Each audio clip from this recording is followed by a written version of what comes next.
Hi everybody, and welcome back to the channel. Welcome back to another one of my course vlogs. And we're out here in Irvine, California at the spectacular Strawberry Farms Golf Club. Man, oh man, this back nine here plays all around this reservoir and it's absolutely gorgeous. If you're new to the channel, please don't forget to subscribe. I'd love to have you back here week after week.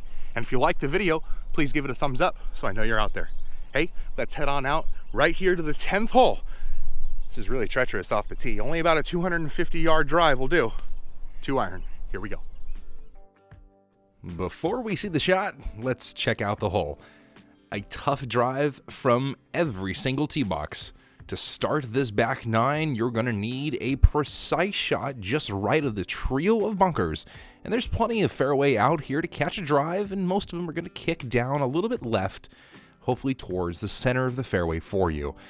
Now again, the left-hand side is treacherous into the green. Those bunkers are stacked on the hillside, and anything short right might bounce onto the green for you, so take that to your advantage.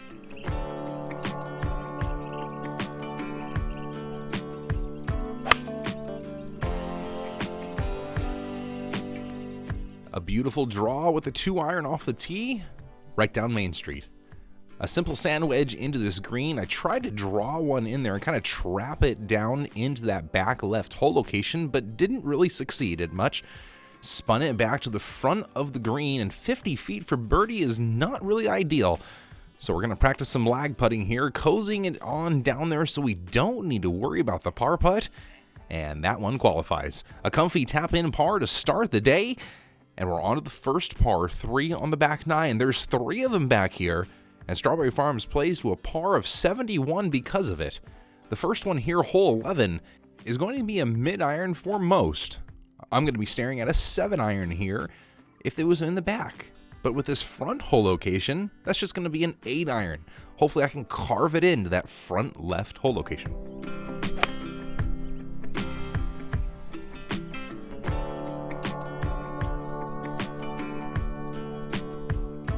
Now, I did hit the draw. Unfortunately, when you hit it left, sometimes you hit it a little bit long.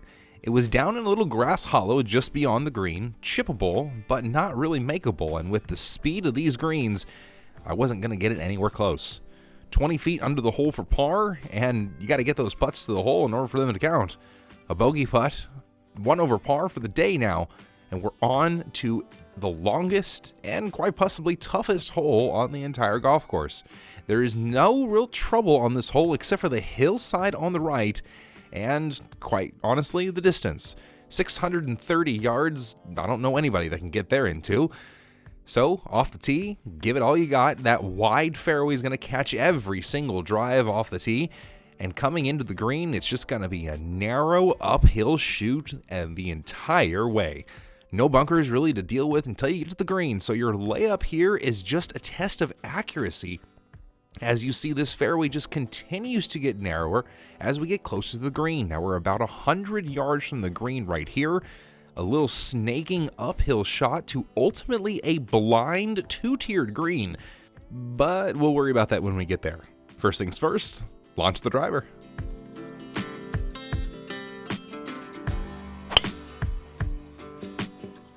Still playing the cut off the tee. It's the safe shot, and there was plenty of fairway to miss left and right for me.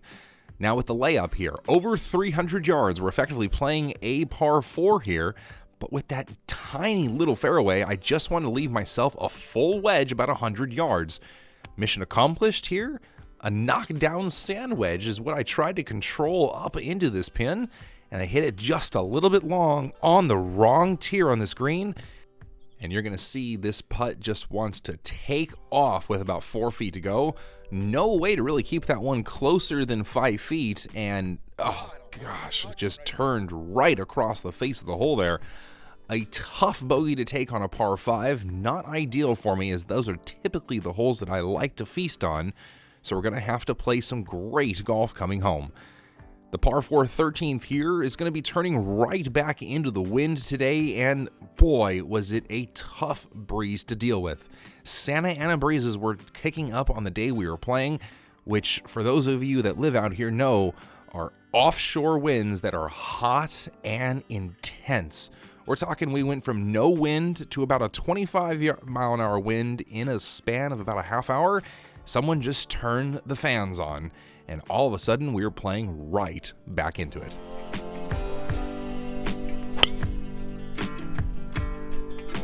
Nonetheless, we still have to play the shots that you have. A cut forming off the tee right down the middle. Now, 125 yards should be a full sand wedge. I hit this one great. It landed near the hole and put some backspin on the ball, spinning it back here to about 25 feet. It's too much spin, to be honest with you. It was not ideal. I should have hit a knockdown gap wedge into that breeze and really controlled the spin into that back hole location. It's treacherous when it's sitting back up on a slope like that. The 14th hole is honestly one of the coolest par 4s on the entire course. It's a drive and pitch par 4, but you probably don't want to hit your drive too far down there where you have a pitch. So lay it back in front of those trio of bunkers in the fairway, and that should leave you about 150 yards into this green, and you won't have to deal with any of this narrow terrain. But everyone's going to have to deal with those 3 pot bunkers right in the face of the hill, and with that front hole location, if you want to get it close, you're going to have to take them on. A 6-iron off the tee, just like the par 5. I trusted the same club just 2 holes later. Why not? I was choosing between a 5 and a 6 and just went with the same club. Now here, off of this severe slope, I'm taking a full gap wedge, knowing it's going to fly 140 yards, and I had some wind at my back to help it get there. A beautiful shot. Finally landed it inside 10 feet. Finally get one back after a couple bogeys here on the backside, and we can head into the home stretch. All these holes are headed straight towards the clubhouse, and today straight into the wind. First is the par 3 15th. The smallest green on the course is very, very wide and not very deep at all. It is a test of distance, which when you're heading into the breeze is all you have to deal with. A pure 8-iron there, 175-yard club, traveled about 140 yards right there. Short right of the green. I got to get this up and down. I couldn't keep the chip shot on the green, so we got 30 feet here from the edge. Oh boy, you can see with the amount of break in this green, I don't know why I just stepped up and hit it, but sometimes I get them to go in the hole. I guess that's why I stepped up and hit it, because I knew I could hit it in. All right, last par 5 of the day, and it's only 500 yards. Breeze in my face, but it's only 500 yards. Let's take advantage. Off the tee, what do we have to deal with? A cut-off hazard on the left-hand side. That's about 320 yards from the black tees. So today into the breeze, I should just be able to hit my driver just short. Now, this tree that we're flying around on the right is your main hazard coming into the green, as if you want to go for the green, you gotta be left or right of that tree to give yourself a look. Otherwise, you're laying it up short to that fairway and wedging it on over the river to this elevated green and this way back hole location today. Tried to play the cut off the tee again, and this one went stick straight right down the left-hand side, but got a friendly bounce and just stayed in bounds.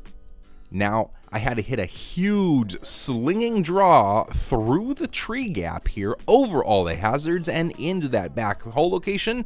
I was able to get it to curve around beautifully and just chase up here to the middle of the green and over it onto the fringe.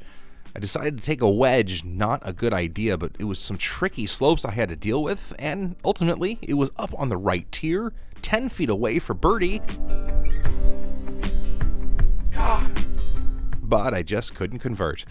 It's going to be another par on a par 5. Oh man, I do not like that. I love making my birdies on my par 5s, but it's all right. We got a par 3 and a par 4 to finish. The 17th is going to be playing pretty much the same distance as number 11, but in a completely opposite direction. Downhill off the tee and over the last little tongue of the reservoir down there to catch any errant shots. You're going to have to hit a great iron shot to hold this severe green. Now the wind was starting to howl off the left here. It was left to right on this hole for us, and severe. You can see the flagstick starting to wave, and we're down in a little hollow down here that's pretty protected from the wind. Not a great lag putt from me there. 4 feet under the hole for par.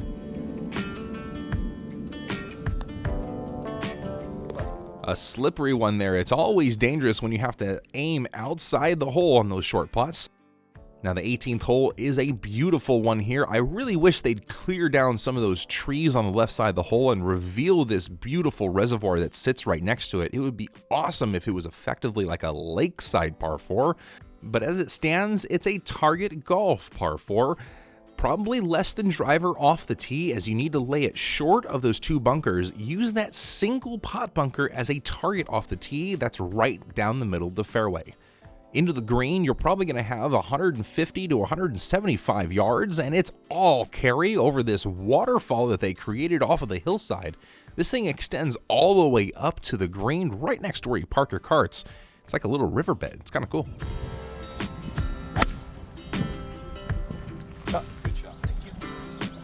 Now you see the trees on the left-hand side. Wind was howling straight into our face here, so a low bullet 2 iron, and now from 160 yards, typically my 9 iron distance, I'm just going to chip a 6 iron underneath the wind, trying to chase it back there on the green, and it worked out quite nice. Right on the back of the green here, able to putt it down for the birdie putt, just trying to feed it down, and maybe I could almost sink it, but it's our last comfy tap-in par of the day.